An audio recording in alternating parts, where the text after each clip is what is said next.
अपन channel SCS Mithila के करू सब्सक्राइब और बेल बटन जरूर दबा दिया ताकि हर खबर सबसे पहले पहुंचे अहां तक।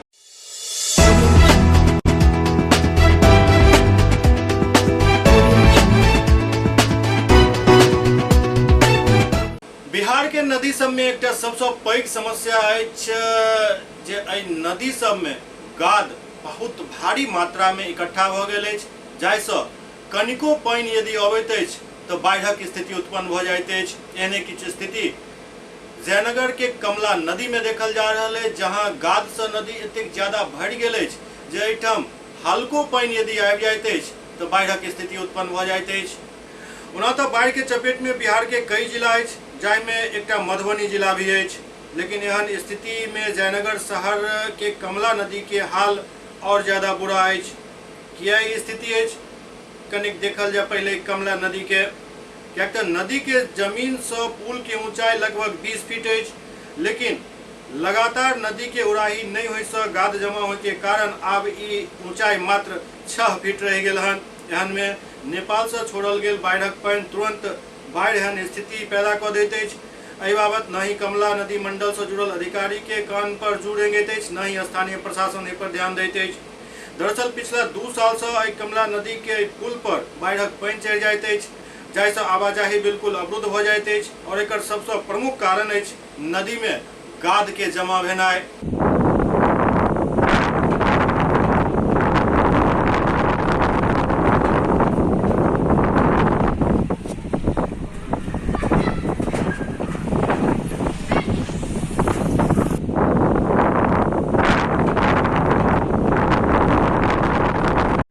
जयनगर कमला नदी में देख रहे हैं कि पूरा गाद भरा हुआ है और थोड़ा भी पानी आता है तो जैसे बाढ़ की स्थिति आ जाती है। इस संबंध में आपका क्या कहना है? कमला नदी में बहुत पहले से भी सफाई नहीं हो रही है। गाद और बालू जो भरा हुआ है, 1-2 लेयर बचा हुआ है, उस पर पानी आता है और बाढ़ की स्थिति बन जाती है। यदि उसका समय पर सफाई किया जाए कमला नदी को तो यह बाढ़ की स्थिति देखने को नहीं मिलेगी और प्रशासन पदाधिकारी इस पर कोई ध्यान नहीं दे रहा। इसे यदि सफाई किया जाए तो फिर बाढ़ की स्थिति नहीं आएगी और संभावना कम रहेगी। स्थिति नहीं के बराबर में ही आएगी।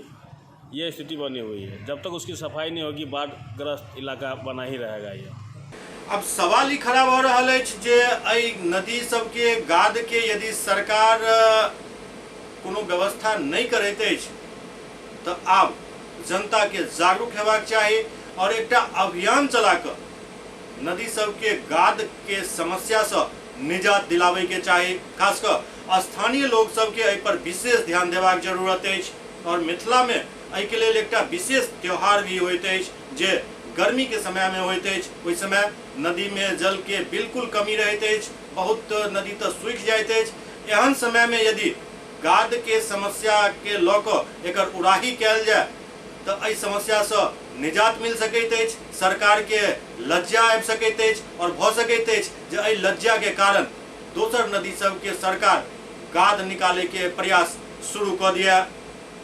जुड़ शीतल ओ त्योहार होइत अछि जाहिमे नदी नाला पोखरि कुआं सबके साफ सफाई के एकटा अभियान चलैत अछि।